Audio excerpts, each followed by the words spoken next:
নমস্কার বন্ধুরা, homeopathic true relief 000-তে আপনাদের স্বাগত। আমি ডাক্তার সুমন কাঞ্জিলাল। আজকে আমি মহিলাদের একটি সমস্যা সাদা স্রাব নিয়ে, যাকে ইংরেজিতে বলা হয় লিউকেরিয়া, এটা নিয়ে আলোচনা করছি। লিউকেরিয়া মহিলাদের একটা খুব সাধারণ কিন্তু অনেক সময় জটিল আকার ধারণ করে। এটা এমন একটি সমস্যা যেটা অনেকেই চেপে রাখেন, কিন্তু সময় থাকতে সঠিক চিকিৎসা না করলে শরীর দুর্বল হয়, ভবিষ্যতে জটিলতা দেখা দিতে পারে। তাই আজ জানাবো সাদা স্রাবের কারণ ও সেরা হোমিওপ্যাথিক ওষুধগুলি। সাদা স্রাব সাধারণত জরায়ু বা যোনি থেকে নির্গত এক ধরনের স্বচ্ছ ও দুধের মতো সাদা তরল। এটা মূলত শরীরের প্রাকৃতিক পরিষ্কার প্রক্রিয়া, কিন্তু যখন এই নির্গমন অতিরিক্ত হয়, দুর্গন্ধ থাকে, তারপরে চুলকানি হয় ও ব্যথা হয়, তখন সেটাই সমস্যার কারণ হয়ে দাঁড়ায়। এর ফলে শরীরের ভারসাম্য নষ্ট হয়, তারপরে অ্যানিমিয়া, রক্তাল্পতা দেখা দেয়, মানসিক চাপ বেড়ে যায় ও ঘুমের অভাব হয়, সংক্রমণ ও প্রদাহ হতে পারে বা হয় অনেক সময়, অতিরিক্ত গরম বা অস্বাস্থ্যকর পোশাকের ফলেও এই সমস্যাগুলো দেখা দিতে পারে।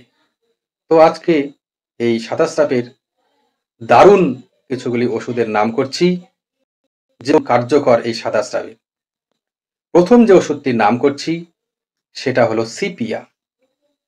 সিপিয়া একটা দারুণ ওষুধ সাদা স্রাবের সাথে। এই সাদা স্রাবের সাথে কোমর ব্যথা থাকবে। সিপিয়ার লক্ষণ হচ্ছে কোমর ব্যথা, সাদা স্রাবের সঙ্গে কোমর ব্যথা, মানসিক ও বিরক্তি ভাব থাকবে। এইরকম হলে আপনারা সিপিয়া ওষুধটি ব্যবহার করতে পারেন। দ্বিতীয় ওষুধটার নাম করছি বোরাক্স। যাদের সাদা স্রাবের সঙ্গে জ্বালা ও চুলকানি থাকে এবং স্রাবগুলি পা গড়িয়ে নিচে নামে এবং দুধের মতো সাদা স্রাব নির্গত হয়, এবং যাদের উপর থেকে পড়ে যাওয়ার ভয় থাকে, তাদের ক্ষেত্রে এই বোরাক্স ওষুধটি অত্যন্ত কার্যকর। বন্ধুরা, আপনারা ব্যবহার করে দেখবেন। বোরাক্স একটি চমৎকার ওষুধ। যদি এইরকম সিমটম থাকে তাহলে এটা কাজ করবেই। তারপরে যে ওষুধটির নাম করব সেটা হচ্ছে ক্যালকেরিয়া কার্প। ক্যালকেরিয়া কার্প এর লক্ষণ কি? যারা মোটা শরীর এবং দুর্বল, ঘাম বেশি, বিশেষ করে মাথায়,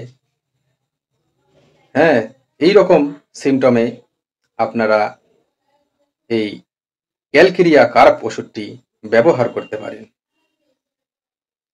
এরপর যে ওষুধটির নাম করছি সেটা হচ্ছে অ্যালুমিনিয়া।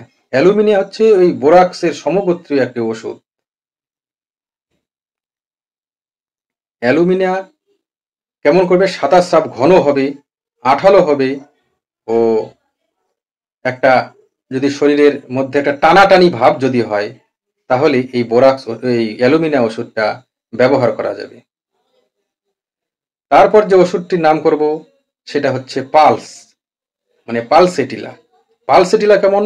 যাদের মনের ওঠানামা বেশি, অল্পতেই কান্নাকাটি করে, জল পিপাসা একেবারেই থাকে না, তারপর দুধের মতো সাদা স্রাব, এদের পক্ষে এই পালসেটিলা ওষুধটি দারুণভাবে কাজ করে। বন্ধুরা, আপনারা ব্যবহার করে দেখতে পারেন।